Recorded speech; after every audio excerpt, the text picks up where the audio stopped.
Olá, pessoal. Tudo bem com vocês? Bom, hoje eu tô aqui com uma novidade. Além da gente conversar com os professores, nós também vamos conversar com os alunos. A ideia é conversar com o representante de cada semestre para estar passando para vocês uma ideia do que está por vir. Então, falar brevemente de cada disciplina. E é claro que isso vai estar carregado de percepções pessoais, isso é impossível, né, de não ter. Mas mesmo assim eu tenho certeza que vai passar uma boa ideia de como é cada semestre. Vamos lá? Olá, pessoal, tudo bem com vocês? Eu sou a Patrícia e essa que está com a gente hoje é a Roni. Oi, Roni. Oi, eu não sei se eu olho aqui, né? Vai ser meio assim. Nós somos colegas de classe, nós somos do 5º semestre de Psico, estamos terminando agora. E a gente está aqui para contar um pouquinho para vocês como são as disciplinas do 5º semestre. Então, é claro que a gente vai estar passando a nossa visão, a nossa experiência, e que cada turma tem um professor diferente, então as experiências com certeza são um pouco diferentes, mas o que a gente puder contribuir para diminuir a ansiedade e preparar vocês para o 5º semestre, a gente vai estar fazendo. Né, Roni? Sim, com certeza. Adoraria que tivesse também ao contrário, né? Do 6º para nós, né? Exato, eu vou tentar conversar com alguém do 6º. Vou conversar com alguém aí para ver o que nos espera. Exato. Bom, a gente colocou aqui quais foram as disciplinas que nós tivemos, e eu coloquei aqui em ordem de dia da semana, que me ajuda a facilitar o pensamento. Então, na segunda, a gente teve intervenções em contextos organizacionais.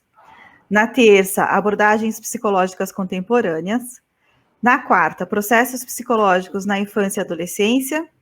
Estágio básico em processos psicossociais e promoção da saúde. Intervenção em contextos escolares e educacionais. E o EAD foi estilo de vida, saúde e meio ambiente. Então, a gente vai começar falando um pouquinho de contextos organizacionais, que a gente teve com a Maria Gabriela, né? Uhum. E como a gente estava falando, né, Roni, a gente entendeu que foi uma continuação de trabalho e subjetividade, trabalho e saúde mental, né? Sim. Bom, eu já conhecia a Maria Gabriela, muita gente não, na classe eu lembro, mas adoro ela, pessoalmente, acho ela uma mulher que tem uma bagagem incrível de conhecimento, e o que a gente teve nesse semestre eu adorei, gostei muito, porque foi super importante ter tido a primeira parte, que foi trabalho e subjetividade, trabalho e saúde mental, a gente ter tido essa base toda, e nesse semestre a gente entrou, realmente me senti como se eu estivesse dentro de uma empresa, sabe? Como que se trabalha numa organização, numa instituição, assim, o que o psicólogo, quantas coisas o psicólogo pode fazer dentro de uma empresa, a importância que ele tem, que eu nunca pensei que fosse tanto, entendeu? Eu acho que na prática fica muito misturado com RH, Uhum. E a gente não entende exatamente qual que é a função do psicólogo na empresa, né?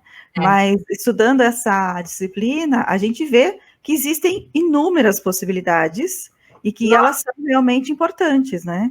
Muito, porque nessa disciplina que a gente entrou muito em todas as áreas de uma organização, dos cargos e as competências, a gente teve todos os conceitos, né, de tudo isso, tudo um entendimento do que significa cada setor e cada atuação do psicólogo, tanto em cargos e competências, recrutamento e seleção, as entrevistas, as ferramentas que se usa para as entrevistas, treinamentos de habilidades, né, o famoso CHAOS, que ela fala, que eu adoro,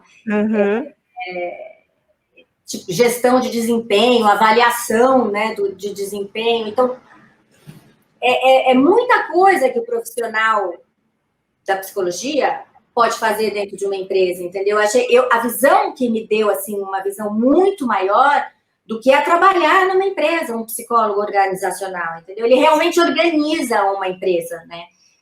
Se ele tiver espaço para isso, ele realmente tem essas competências, né? Sim, porque às vezes a empresa tem lá uma missão, tem o seu objetivo tal, mas ela, na verdade, na prática, não exerce essa missão, entendeu? Então, assim, o psicólogo também é mega importante porque ele consegue avaliar isso, né? E aí fazer uma unidade da empresa, fazer um organismo mesmo dessa empresa. É muito top, assim, que como ele é inserido em cada setor, a importância dele na relação das pessoas, a relação de funcionários, funcionários com diretores, funcionários com outros funcionários, como ele atuante, como tem que ser atuante mesmo, entendeu? Que hoje em dia se tem uma visão melhor para isso, antigamente não, né? Antigamente não tinha. Era o RH que ele fazia. Qualquer reclamação, qualquer problema, ia lá para o RH. RH, olha, eu estou assim, assado, eu não recebi isso, não tenho meu patrão falou desse jeito, sabe? Assim, enfim, eu não sei. O Lerite está errado. Era uma coisa diferente, não tinha assim a preocupação como tem hoje com a pessoa, né? O indivíduo. Então, assim, hoje em dia eu sinto que, vendo as empresas até nessa matéria, né, que a gente acabou tendo um trabalho incrível, que eu achei que ela deu uma APS para a gente fazer, era uma entrevista com um profissional da área, e para mim foi muito enriquecedor eu tive muita sorte, né, também, porque eu peguei um profissional realmente muito bom, que durante a entrevista, contando todo o trabalho dela e desde quando ela começou e até onde ela está hoje, entendeu? Me abriu muito a cabeça, assim, de ver de uma outra forma o psicólogo organizacional. Eu tinha muito preconceito com isso, sabe? De falar, não, organização, empresa, que horror ser psicólogo organizacional, mas me despertou, sabe? Assim, uma coisa interessante, porque você não pega todas as áreas e é bem complexo, porque você tem que saber todas as áreas. Eu acho que até é muito desafiador para um psicólogo organizacional, porque ele tem que ter muita competência para poder estar numa organização e executar o trabalho efetivo dele, assim, de todos os setores que ele tem influência, né? Todo o suporte como consultor que ele pode dar nisso. Então, eu achei, assim, muito importante o psicólogo, sabe? Eu tenho a sensação que a Rede Laureate, ela está investindo bastante nessa questão, porque a gente tem, pelo menos, aí 3 semestres dedicados a isso, né? Trabalho em saúde mental, trabalho em subjetividade, intervenções, que é realmente para preparar o estudante de psicologia para atuar nas organizações, né? A gente estava falando, a gente vai voltar a falar isso, né? A gente tem praticamente nada de Jung, por exemplo, e a gente tem 3 semestres de organizacional. Então, a forma como eu vejo a grade da FMU hoje, a gente tem bastante foco para isso, né? Isso e social, né? Sim. A gente nunca teve, assim, aprofundamento, como eu acho que deveria, em todas as abordagens e teóricos, entendeu? Importantes, para falar de cada um, porque eu acho que você tem que ter uma base na faculdade, entendeu? A gente teve Freud, né? Mas só Freud. Aí você teve lá Skinner, entendeu? Mas é sempre só um semestre. Eu acho muito pouco você ter o que um profissional, né? Um semestre você saber tão pouco, entendeu? Assim, é muito pincelado, fica muito por cima, tudo bem. Aí você vai falar, tá bom, você vai estudar sozinha, o que você mais gostou, você vai se aprofundar, mas aí eu acho muito raso para uma faculdade fazer isso, sabe? Tipo, dá muito pouca... Eu também gostaria de ter mais aula de outros teóricos. Né? Mas eu acho que devia ser pelo menos assim, do jeito que faz organizacional, com outras, sabe? Fazer assim, 1 ano de Skinner, 1 ano, são 5 anos. Você tem 1 ano de Skinner, dos principais, 1 ano de Freud, 1 ano de Jung, 1 ano de... Sabe? Você se aprofunda mais, aí você entende mais, aprende mais e sabe qual é o melhor caminho para você. Você consegue se identificar, entendeu? Eu acho, entendeu? A gente está tendo mais aprofundamento de formas mais gerais, né? Organizacional, social, né? Escolar, porque a gente vai ter estágio na escolar também, né?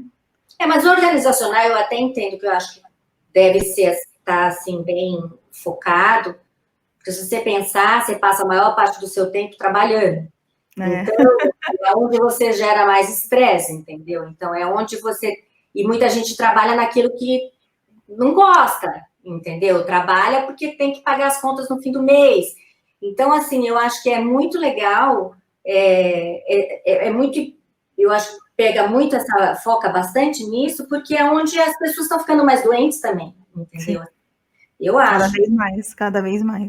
A competição é muito grande, o estresse de entregar trabalho é bem grande. A gente vê, a gente fica estressado na faculdade para estudar, entregar trabalho, fazer, sabe? Imagina depois daqui ainda você ter que ir para trabalhar, né? Depois você sai da faculdade, vai trabalhar, ou trabalha o dia inteiro e vai à noite para a faculdade. Pô, putz, se estressa também, né? Você fica... E aí eu acho que numa empresa uma pessoa tem mais chance de desenvolver muitos problemas, assim, emocionais. Sim, e até para entender, né, o que eu sempre falo, é importante para o psicólogo ele ter uma experiência na empresa, porque mesmo que você opte por trabalhar em clínica, as pessoas que você vai atender na clínica passaram o dia todo nessas empresas. Uhum. Você não entende qual é a realidade que essa pessoa está vivendo o dia todo, fica mais difícil de entender o que a pessoa está trazendo para você. Uhum. Então, quando você entende que ela está sendo cobrada por desempenho, que ela está sendo cobrada por competência, que tem ali as relações que são difíceis, fica mais fácil você acolher e entender o que está acontecendo para poder ajudar, né? Por isso que eu achei, assim, que a minha visão de psicólogo organizacional mudou, no sentido que eu dei muito mais valor para um psicólogo organizacional hoje, depois dessa matéria, depois desse semestre, do que antes. Porque quando eu tive trabalho em saúde mental, assim, eu achava que era uma coisa só, sabe, pensando ali só naquele pedacinho, sabe? O que eu vou fazer para a saúde mental dos trabalhadores? Então eu vou promover churrasco com a família num domingo, vou promover, sei lá, situações assim. E não, e o psicólogo organizacional não é só isso, entendeu? É incrível como ele tem que estar dentro de cada setor da empresa, entendeu? E dá bastante foco para a questão da seleção, né? Que tudo começa com a seleção. Então, se você seleciona bem, aí as chances da empresa, dos processos ocorrerem bem sem tanto problema, maior. Sim. Então, o quanto que realmente a gente tem que se preparar para a seleção, para a entrevista, para escolher certos candidatos, né? Que a saúde da empresa depende muito de um trabalho bem feito do psicólogo, né? Muito. Eu senti assim, o psicólogo coloca a empresa na linha, sabe, assim, de pensamento, porque do mesmo jeito que você tem uma missão, você também tem que cumprir essa missão na sua filosofia inteira da empresa, entendeu? Então, E a empresa é feita de pessoas, então se você não tiver a pessoa certa, e se você não cuidar dessas pessoas, a chance da empresa ir mal é muito grande, né? Muito bem. Eu acho que a primeira é isso, né, Roni? E aí a gente vai falar agora de abordagens psicológicas contemporâneas, que a gente teve com a professora Lívia, que é carioca, uma fofa, e ela começou falando bastante de terapia familiar sistêmica, né, Roni? Sim, ela entrou com muita teoria e a história, né, a parte histórica, para poder avançar, né, a gente sempre tem que ter essa base, mas nessa base eu acho super importante que as pessoas prestem bastante atenção e perguntem muito, porque na hora que entra cibernética, é complicado. Foi uma confusão na classe de cibernética 1, cibernética 2, cibernética 3, que dividia, que de não sei o quê. Porque a gente tem nesse texto, que é a origem do pensamento sistêmico, a gente tem teoria geral dos sistemas, cibernética e teoria da comunicação. Né? E aí todas as escolas. E todas as escolas depois, e aí como que uma se alimenta da outra e uma influencia a outra. Influencia a outra. O que é novo não é novo, né? Vai lá e se reinventa, né? Sim. Então, quando começa... E a prova, ela pergunta coisas bem específicas, né? Essa escola é primeira cibernética, é segunda, é não sei o quê. Então, o começo é o mais difícil, eu achei, dessa disciplina. Essa parte teórica da origem do pensamento, e quais são as teorias, e quais são as escolas. Eu acho que todo mundo... É bem complexo, porque realmente, aí vem a escola de Milão, daí que pegou a ideia da cibernética que destrinchou, enfim, eu acho que que sempre aquela vai remontando as coisas, né, porque o mundo vai mudando e os contextos vão mudando e eles vão realmente mudando as teorias, mas esse começo que eu digo é estudar, prestar atenção, fazer muita pergunta mesmo, sim, porque é bem complexozinho isso, e na prova ela pede bem... Sim. Pontuar. Exato, conceitos, né? Agora, eu adorei quando entrou o sistema familiar, sabe? A sistêmica. Eu também. Nossa, essa abordagem intergeracional, sabe? Transgeracional, né? É muito... A gente desenhar os genogramas e identificar em quais gerações o que aparece, né? Às vezes aparece o mesmo problema em várias gerações, e aí fala a questão dos mitos familiares, né? Então, isso eu acho fundamental que a gente tenha essa disciplina mesmo. Porque ela conversa com todas as outras teorias, né? E eu acho que numa entrevista, é claro, né? Cada pessoa tem o seu estilo, mas eu me vejo fazendo genograma. É uma coisa que eu curto e eu acho que é uma ferramenta fantástica. Não, é muito bom, porque você consegue visualizar, né, o passado da pessoa, né? Porque tudo influencia mesmo, né? O passado está no presente. Então, todo mundo que chega trazendo a família, chega trazendo a história, né? A gente nunca está sozinho. Não dá para dividir, né? Deixa lá. Tudo bem, você até deixa numa gavetinha lá, mas ela tá lá, né? E tá te influenciando, né? Não, mas achei muito legal. Essa sistêmica foi familiar. Adorei esse tema, essa abordagem. Foi bem interessante. Aí depois ela entra em alguns teóricos, né? Alguns psicólogos, tipo Reich, Lowen.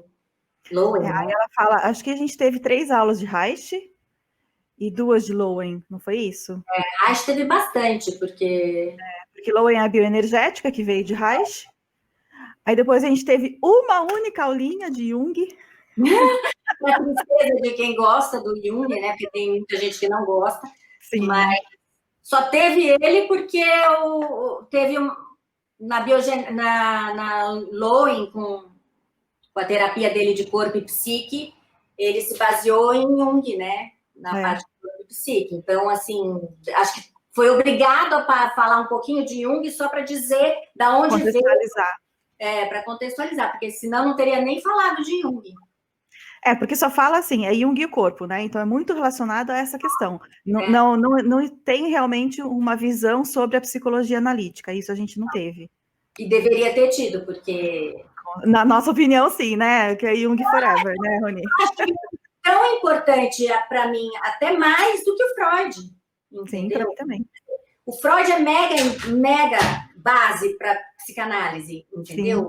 Mas o Jung, não dá para não dar Jung, entendeu? Não tem como. Eu concordo plenamente. De verdade, eu não entendo. Eu acho que a gente tinha que fazer uma campanha para ter Jung. Vai ter que estudar fora mesmo, sabe? Depois da faculdade, ou durante a faculdade, sei lá, mas é uma pena, porque eu acho rico demais. O que eu achei bem interessante, me surpreendeu, na verdade, ter Reich e Lowen. Eu não sabia que a gente teria Reich e Lowen, né? E depois me surpreendeu mais ainda ter Zandor, que é quando fala da calatonia.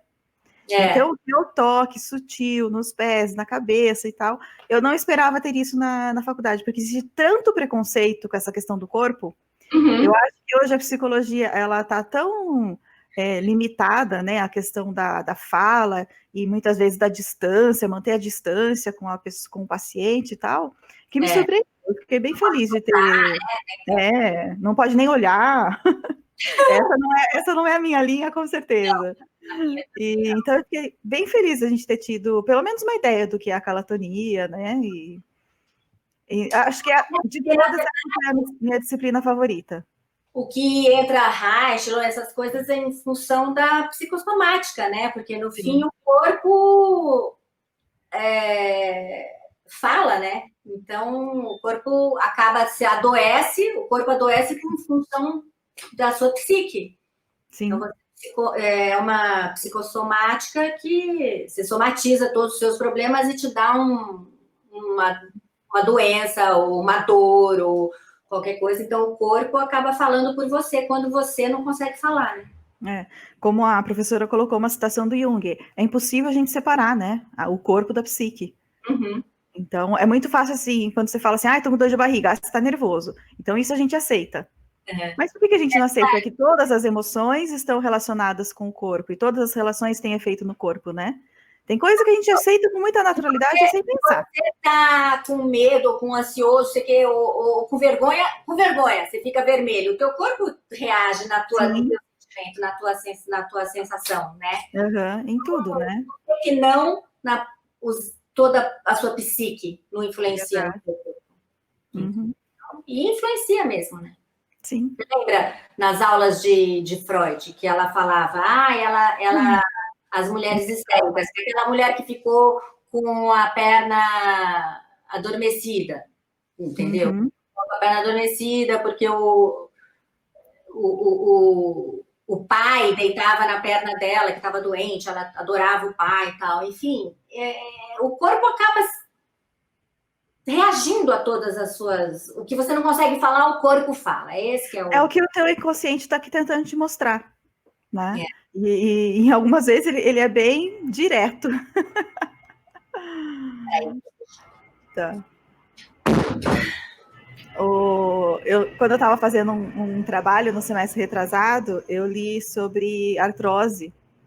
E aí teve um estudo que falou que teve uma mulher que participou da pesquisa que ela chegou a ter um problema exatamente na mão esquerda, no dedo anelar. E quando eles fizeram a pesquisa, eles entenderam que aquilo estava relacionado a um caso de adultério que ela teve.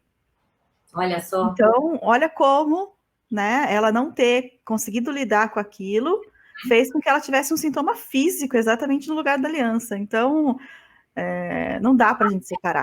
Né? A gente não imagina o quanto a gente pode... O que a nossa cabeça, que o nosso inconsciente é forte, né? A gente pensa que ele não manda, mas ele manda sim, né? Sim. Bom, eu acho que de abordagens é isso que a gente tinha para falar, né?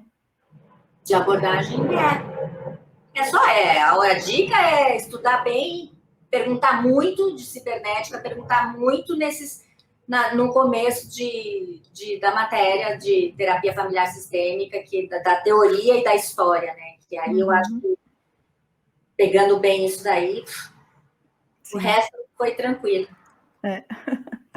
Bom, agora processos psicológicos na infância e adolescência. Essa Adorei. disciplina eu não fiz aqui, porque eu tinha feito em Portugal semestre passado, então deixar você falar. Legal, porque daí você fala também como foi lá, nessa tua experiência, dessa matéria, porque aí devem ser focos e métodos diferentes, né? Mas eu adorei essa matéria, fala de falar e da gente trabalhar todos os transtornos, né? Específicos de infância e adolescência, os problemas, os transtornos, né? O TOD, o de conduta, transtorno de conduta, bipolar, depressão, ansiedade, transtorno da alimentação. Então, foi muito legal. A gente teve vários... Ele fez vários seminários, que eu achei muito legal nesse ponto, você estudar bastante um transtorno, porque você, fazendo isso, a gente teve que fazer uma descrição clínica dos transtornos, fazer um diagnóstico, lógico, tudo baseado num livro, estudando, né? Fazendo para você fazer a apresentação do seminário. A descrição, o diagnóstico, as causas, as comorbidades. Então, você entrou a fundo em cada situação daquele transtorno, né? E achei bem legal, porque isso deu para entender cada um deles, e ouvindo os seminários também, porque acaba que todos estudaram tudo, né? Assim, todos os transtornos, mas o que eu mais gostei, porque a gente aprende tudo isso, né? Você tem toda essa teoria dos transtornos, usando DSM e tal, mas você não tem uma prática, né? Tipo, depois que você sabe todos os transtornos, assim, sabe, entre aspas, né? Porque você tem que sempre dar uma consultada ali no Não, é impossível saber, porque DSM é gigante, né? Não é então, simples. mas, assim, tudo bem, mesmo nesse nível que a gente está, né, de aprendizado, eu acho que falta uma prática, entendeu? Tipo, dar casos para a gente poder tentar colocar em prática um pouco dessa teoria, entendeu? Tipo, então conta um caso X, e aí a gente fazer uma descrição clínica desse caso, dar um diagnóstico desse indivíduo, entendeu? Quais as causas desse diagnóstico que apresentou, se tem comorbidade, se não tem, a proposta terapêutica que no seminário ele pede também, entendeu? Mas nesse ponto a gente não teve muita base, quais são os tipos de propósito, a gente teve que estudar isso e buscar isso, entendeu? Mas tudo bem, eu acho legal fazer o aluno buscar o conhecimento, entendeu? Mas buscar, trazer, mas também aplicar, entendeu? Não só deixar muito aberto. O que a única coisa que que a gente teve de mais prático nessa matéria foi que ele deu ele deu um filme para a gente assistir, que é a coisa mais linda, eu chorei nesse filme, chama Como Estrelas na Terra, e um documentário de autismo, entendeu? Então, assim, isso foi muito legal, porque ele pediu para fazer uma relação entre esses dois filmes, né? Que um é documentário e um é filme. Mas um fala da dislexia, que são transtornos do neurodesenvolvimento, né? Que não é um transtorno como de comportamento, entendeu? Então, assim, o TEA e o TDAH, dislexia. Então, assim, é muito legal porque ele, nesses dois filmes, nesse documentário, que também chora no documentário, porque, gente do céu, você vê lá atrás, quando surgiu o autismo, entendeu? Surgiu não, mas quando começaram a detectar o que era o autismo, meu Deus, o que sofreram as crianças, como as primeiras, né? Eles não eram entendidos, entendeu? Assim, era coisa que era retardado, entendeu? Mental, não é que... E não são retardados mental, mas eles eram considerados retardados. Eram tratados assim, né? Era muito preconceito. Vão lá para uma clínica e larga lá porque é retardado, entendeu? Então, assim, é horrível, mas tudo bem, é contexto, né? A gente, como tudo na medicina, né? A gente lá atrás vai vindo, vai evoluindo, vai evoluindo. Hoje você tem uma visão completamente diferente desses transtornos do neurodesenvolvimento, né? Então, assim, mostra, como nesse filme, para quem quer assistir filme nas férias, aí vale a pena assistir esse como Estrelas na Terra. É um filme longo, mas é incrível, que é a história de uma criança que tem problema de dislexia, de déficit de atenção, justamente pela dislexia, até porque não se interessava, não conseguia se fixar em nada, e a maneira como eram as escolas, super disciplinadas, super tradicionais, super rígidas, entendeu? E não entendia essa criança, sabe? Achava que era uma criança problema, uma criança bagunceira, uma criança que não queria estudar, preguiçosa, e nem os pais tinham esse conhecimento. Então, assim, ela sofreu muito, até surgir um professor que entende ele e que entende o problema, né? Que conhece isso. E aí o menino super se desenvolve, entendeu? E até porque ele também tem uma área mais artística super forte, entendeu? Então, as pessoas não são iguais, né? Isso até entra um pouco na nossa matéria aí, que também foi muito interessante para mim. Eu não vou falar agora, senão vai atrapalhar. Tá bom. Então, só falar rapidinho como foi lá. Eu fiz intercâmbio na Universidade do Porto, em Portugal, e eu fiz 3 disciplinas lá de psico, e uma delas era essa. E o que eu gostei bastante da forma de trabalho deles é que a gente tinha 2 horas de aula teórica. Eu consegui encaixar todas as disciplinas no mesmo dia, então eu fazia teórica de manhã e prática à tarde. Mas não necessariamente assim, você pode fazer em dias diferentes, depende da tua agenda. Porque lá você monta a sua agenda, sabe? Você escolhe as disciplinas e você monta o teu calendário. Então eu fazia 2 horas teóricas de manhã, e depois à tarde a gente tinha 1h30 de prática. Nossa. E aí era bastante estudo de caso. Então, eram 2 professoras diferentes, né? Mas claro que elas estavam juntas, né?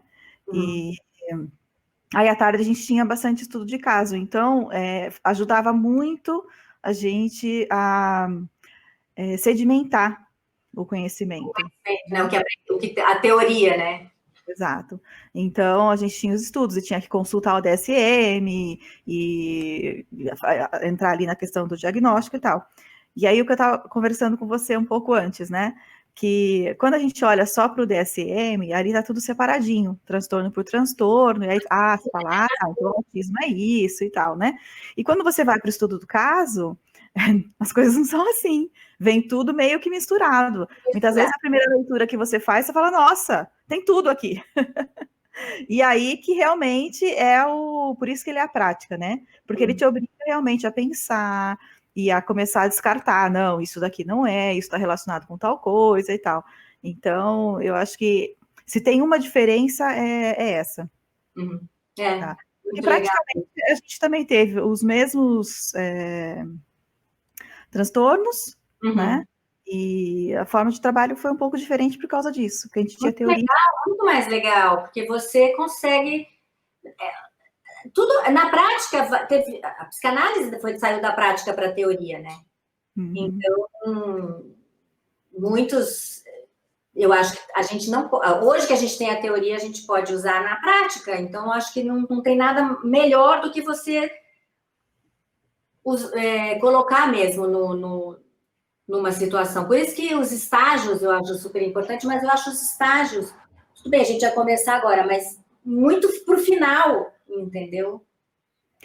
Eu acho que essa é uma discussão, né? Porque se a gente também não tiver um mínimo de base, fica difícil, né?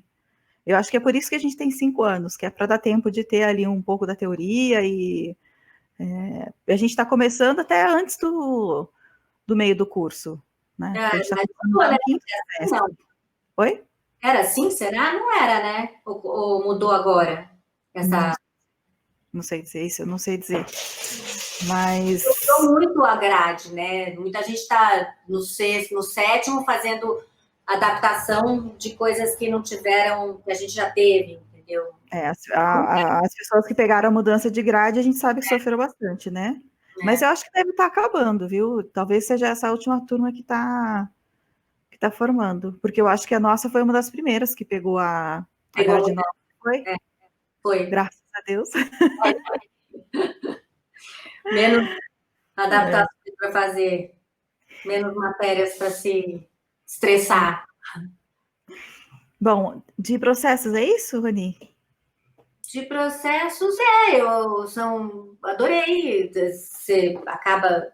Tudo bem, a gente teve em psicopatologia, né, com a Juliana, também, todos os transtornos, bipolar. Eu achei que repetiu de outra forma, porque, na verdade, focou aqui em infância e adolescente, infantil, né, em adolescente.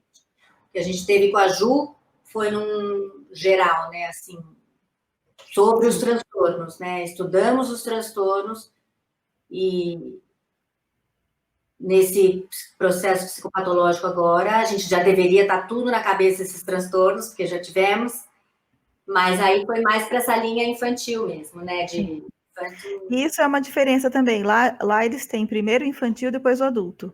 E aqui tem primeiro o adulto, depois o infantil. Eu perguntei para a Ângela ontem, ela falou que ela também não sabe por quê. E então, o que aconteceu? Eu fiz o adolescente, infância e adolescência lá, e agora eu preciso fazer a DAP aqui do adulto. Eu não fiz o adulto ainda. Semestre que vem eu vou fazer a DAP. Ah, então é esse que a gente teve da... Com a do Leonel. Com a Leonel, né? Uhum. Mas aí você vai ver tudo isso que você viu, porque o DSM, todas essas doenças, é tudo a mesma coisa, só que diferente para cada... Pro adulto, não é tão diferente assim.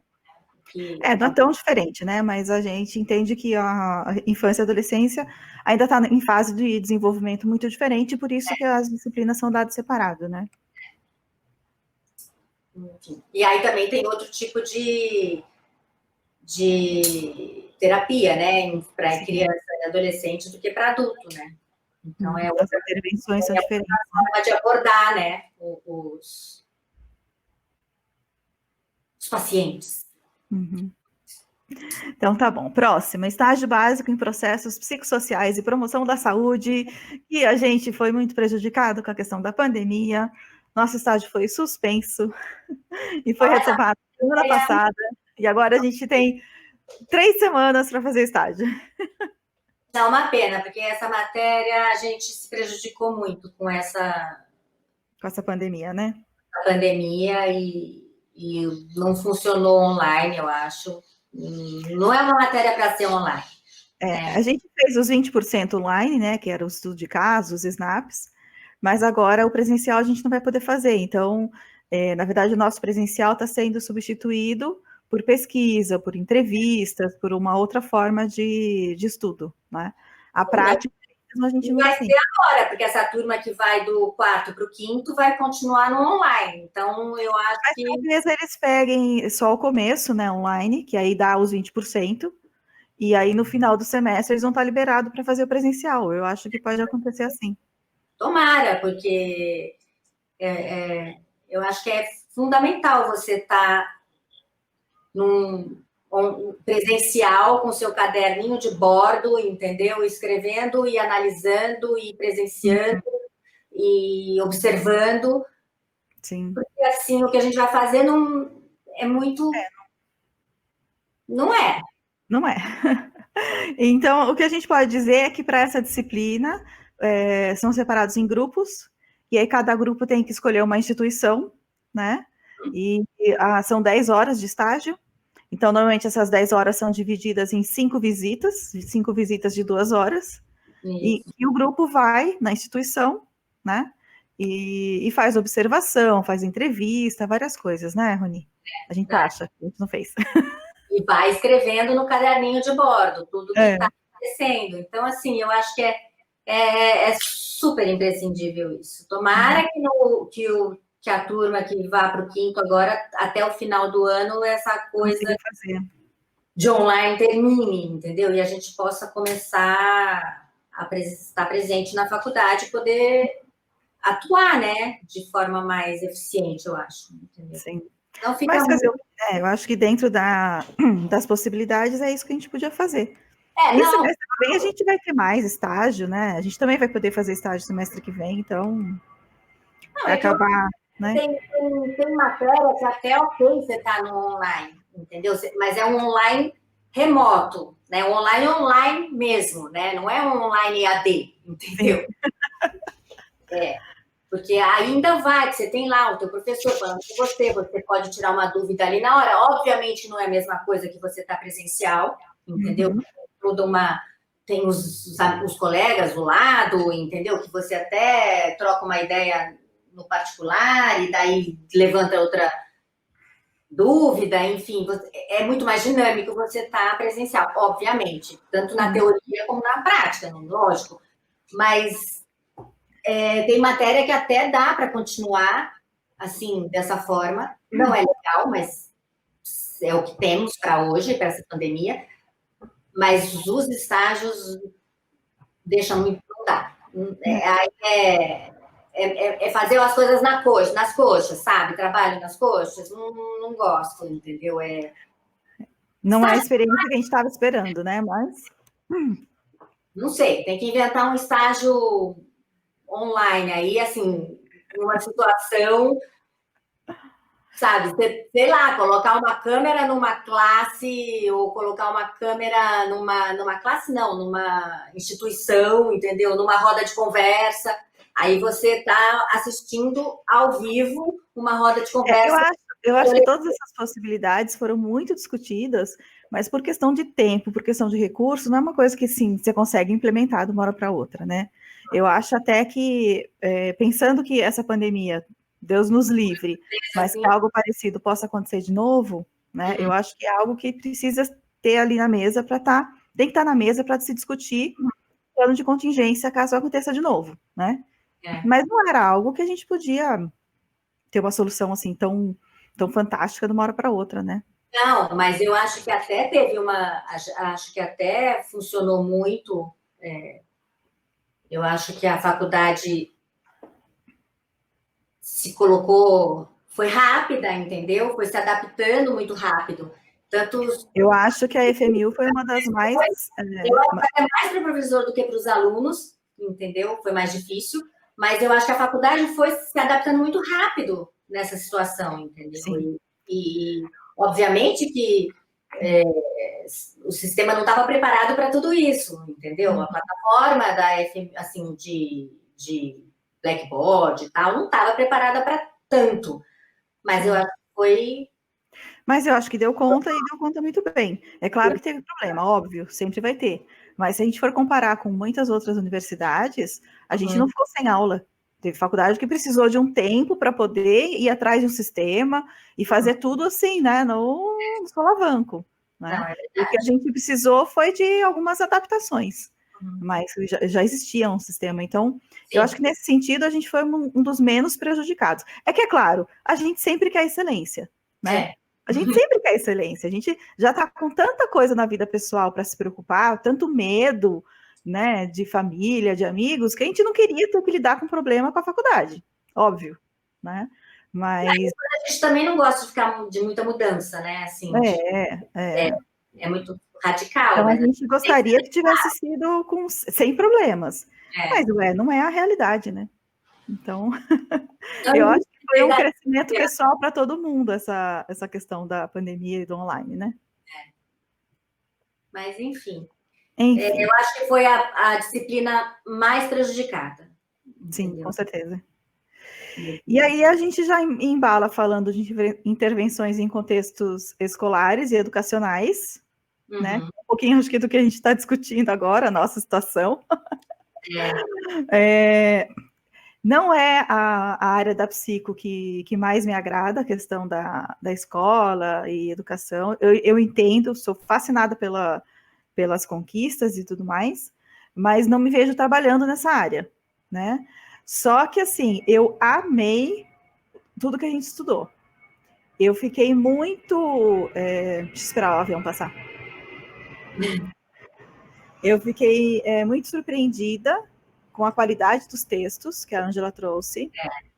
Gostei bastante. Eu acho que mudou muito a visão que eu tinha do psicólogo escolar. Uma coisa que eu nunca tinha pensado era a diferença entre psicologia educacional e psicologia escolar. Né? Porque eu acho que a gente está assim, tão envolvido com outras coisas que eu nunca tinha parado para pensar. Parece que é a mesma coisa. Né? E ainda tem a pedagogia. Então, a gente tem pedagogia, psicologia educacional, psicologia escolar, e nessa disciplina a gente vai entender o que cada uma faz, como elas conversam, como elas trocam, a importância de todas elas numa escola, né, num contexto educacional. Eu gostei bastante. Eu também. A Ângela. E fiz a entrevista com a Ângela ontem, hoje já está no YouTube, assistam, vocês vão amar. Ela é muito divertida, ela é muito aberta sobre a vida dela. Então, ela conta sobre mestrado, doutorado, o que deu certo, o que deu errado. Então, vale a pena assistir. Legal, vou assistir. Não, eu gostei muito dessa matéria também, dessa aula. Eu acho que também conta muito como o jeito que ela dá, que eu achei que é bem legal a maneira como ela dá a aula. Também me deu, assim, os textos são super incríveis, adorei. Aprendi muito nessa matéria, coisa que eu não sabia.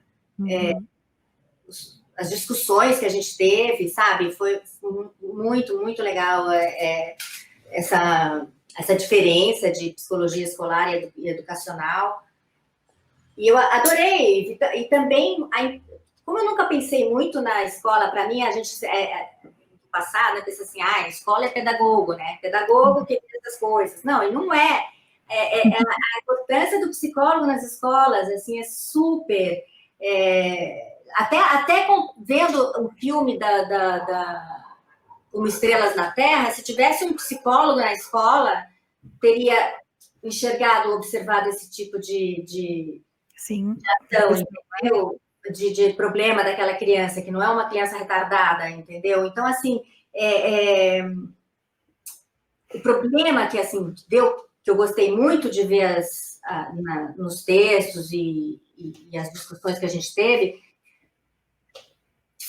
foi a influência que o psicólogo pode ter numa escola para deixar a escola de ser tão tradicional e aquela disciplina rígida, entendeu? Que você tem que seguir aquele método quadrado lá, aquele método assim, você tem que ser o aluno X, tem que tirar 10, ou a média é 6, não sei o quê, nananana, mas cada aluno tem o seu momento, o seu desenvolvimento, tem a sua fase de desenvolvimento, entendeu? Então, você tirar ele dessa escola tradicional e colocar numa escola mais alternativa, mais aberta, como a gente teve os textos e aquele documentário que a gente assistiu. Pro Dia Nascer Feliz. Quem quiser assistir, o documentário está no YouTube, chama Pro Dia Nascer Feliz. Prepara para chorar, mas é muito bom.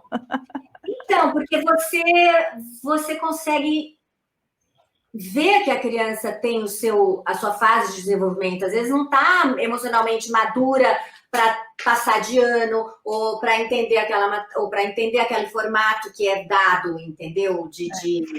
Eu acho também... É muito hermético, entendeu? E as pessoas não são herméticas, nós não somos robôs, né? Então, assim, é o respeito com cada indivíduo, com cada criança, com cada fase de desenvolvimento dela. Então, eu gostei muito de ver o psicólogo pode ajudar na escola, entendeu? Assim, esse desenvolvimento dela e mudar um pouco essa mentalidade da escola, de ser uma escola mais aberta, de olhar mais para o aluno e não tanto para a instituição ter que obedecer o ensino estipulado MEC, entendeu? Tudo bem, a gente tem que ter um ensino, né? Você tem que ter uma diretriz. Olha, no primeiro ano é assim, assim, assado, assado. Mas, ao mesmo tempo, você poder enxergar essa criança, esse indivíduo... Como ser humano. Como ser humano, como momentos de fases, entendeu? De diferentes desenvolvimentos, mas não taxar e rotular essa criança, como tem no filme, como tem no livro que a gente leu, naquele texto. Então, é isso que eu ia falar. Especial, entendeu? Eu acho que a gente... Esse menino é muito bagunceiro, coloca lá. Então, fica meio sem critério. Se a professora não consegue dar a aula dela do jeito que tem que ser, seguir aquele roteiro e a criança não consegue acompanhar, tem problema, leva para outra sala. Não é assim, né? Então, eu acho que o que esse texto mostra é o outro lado, é o quanto um psicólogo mal preparado também pode prejudicar a escola. É esse. Vai lá no psicólogo, faz o testezinho de QI, quando na verdade não é o lance. É a mesma coisa que você vê nesse filme Como Estrelas na Terra. O menino, se tivesse, vai para a sala dos retardados. O próprio diretor queria mandar ele para um outro lugar, que ele não funcionava ali naquele método, entendeu? Então, assim, é que o professor tinha outra visão, entendeu? Então, o psicólogo também tem que estar presente nesse momento e ter essa visão, entendeu? De saber orientar os professores, né? Os diretores, ter essa conversação, porque não vai fazer uma terapia individual para uma criança na escola, mas você consegue fazer uma atividade que ajude o grupo, ajude a interação, Prevenção para o grupo, né? entendeu? E fazer os professores entenderem que cada criança tem seu momento, né? Cada criança tem uma fase diferente de desenvolvimento. Então, eu adorei, porque deu para ver muitas diferenças. Aqueles vídeos que a gente assistiu, documentário da escola pública e a escola privada, gente, aquilo é incrível, entendeu? Assim, o quanto esse ensino público no nosso país tá numa situação precária. triste, porque é muito... Não dá para você competir, não dá para uma criança que está numa escola pública competir com uma criança que está numa escola particular. Uhum. E você me fez lembrar de... Mostra todas as escolas, aquelas escolas públicas lá no interior do Maranhão, sei lá que interior que era, que agora nem lembro, e depois mostra a escola aqui em São Paulo, entendeu? Meu, é muito triste a nossa educação, entendeu? Não é fair, não é justo. Justo. Não é justo.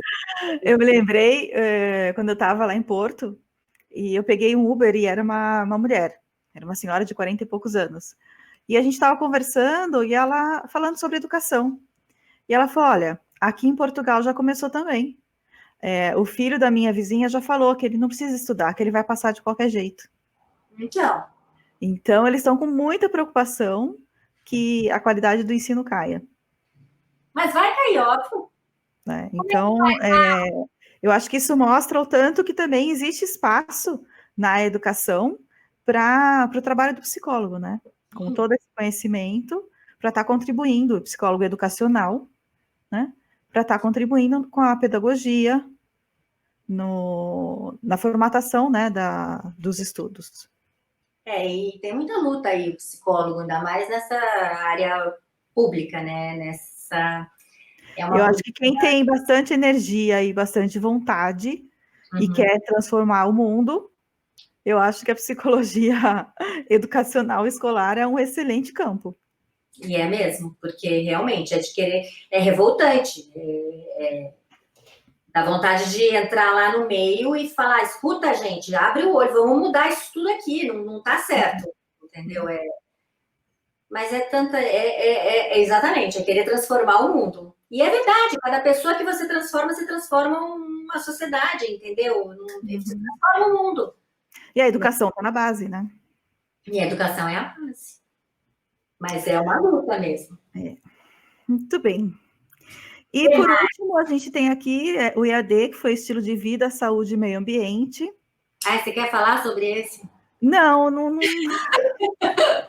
Eu acho tão ruim esse EAD que a gente tem, sério. Eu sinceramente, no primeiro e segundo semestre, eu gostava do EAD, eu achava que tinha qualidade de texto e qualidade de material, mas eu achei que essa qualidade caiu bastante. Não, olha, eu achei que a qualidade de material dos textos desse EAD, riquíssimos, entendeu? Você gostou? Eu não gostei muito, não. Eu li todos os textos, todos. Eu li todos esses textos, eu achei super rico, achei super interessante, só que eu achei que não serviu para nada, entendeu? Assim, tipo, colocou um monte de texto bárbaro, um monte de teoria lá, e um monte de... Eu até teve uns que eu até imprimi, que eu não estava conseguindo mais ler no computador, porque eu estava com o olho ardendo, eu acabei imprimindo.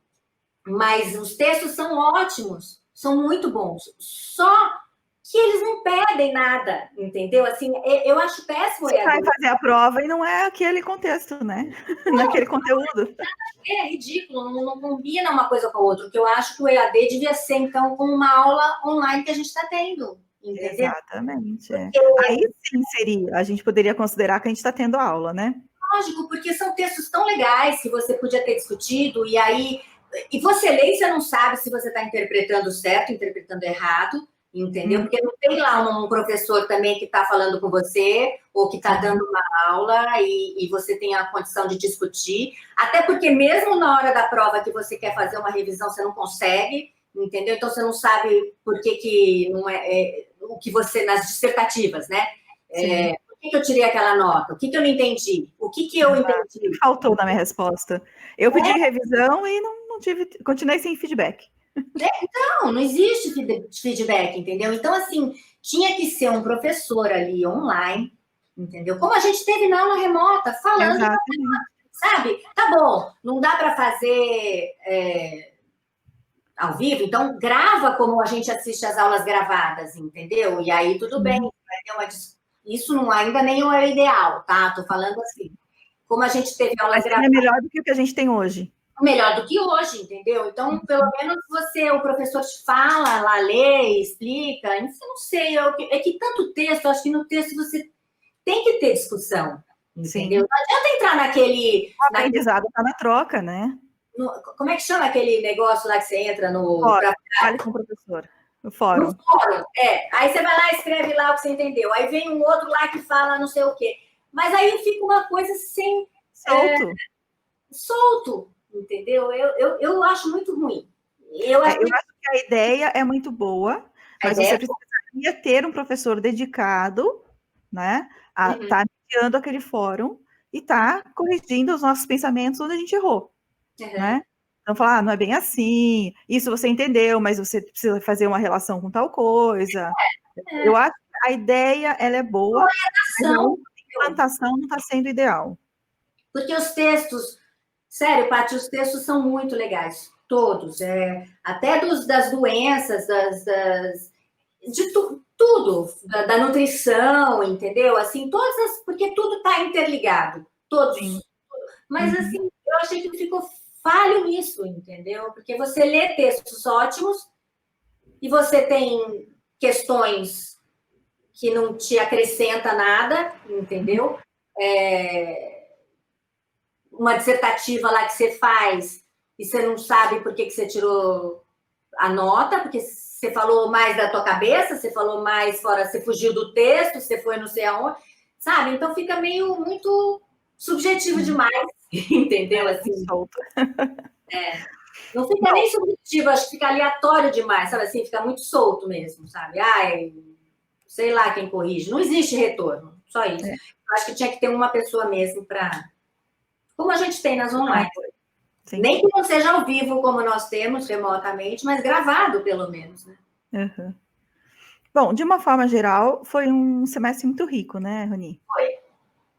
Eu achei que foi um semestre muito rico, muita informação importante. Eu acho que eu me senti, nesse semestre, mais embasada, sabe? Com mais conteúdo mesmo. Entendeu? Com mais condição de fazer de comparar uma coisa com outra, sabe? Eu me senti com mais conteúdo. Eu achei que foi um semestre importante. Sim. Importante. Eu acho que parece que é assim, meio mesmo, sabe? Assim, daqui é um divisor de águas, sabe? De águas. Bem preparatório para o que a gente tem por aí, né? Achei. Então, para levar a sério mesmo esse semestre, eu acho que... Então, tá bom. Alguma outra coisa, algum outro comentário que você gostaria de fazer? Não sei, acho que não. Acho que é isso. Acho que rezando para acabar logo essa pandemia, para a gente voltar ao normal. Eu gosto bastante do online, porque eu gosto do conforto de casa. Dependendo da aula, eu coloco o fone e vou fazendo minhas coisas, né? Mas a gente sente muita falta, né, do contato físico. Tudo tem um lado ruim, né? Aqui você não pega trânsito, você está aqui confortável, levanta, vai no seu banheiro, que tá limpinho, não é igual... cheiroso, não é igual do campus. E falam que assim eles mantêm aquela coisa limpa, sabe? Também as pessoas também têm que ser mais higiênicas e educadas com o próximo, sabe? Ser mais altruísta. Pensar no que vai entrar depois no banheiro, sabe? Tem muita gente que vai embora, não puxa descarga. Como que a gente vai pensar no outro se a gente não está pensando no outro agora, não é verdade? Exato, Isso porque estamos numa área da saúde, né, ali, né? Então, Exato. não dá para entender muito o comportamento um pouco das pessoas.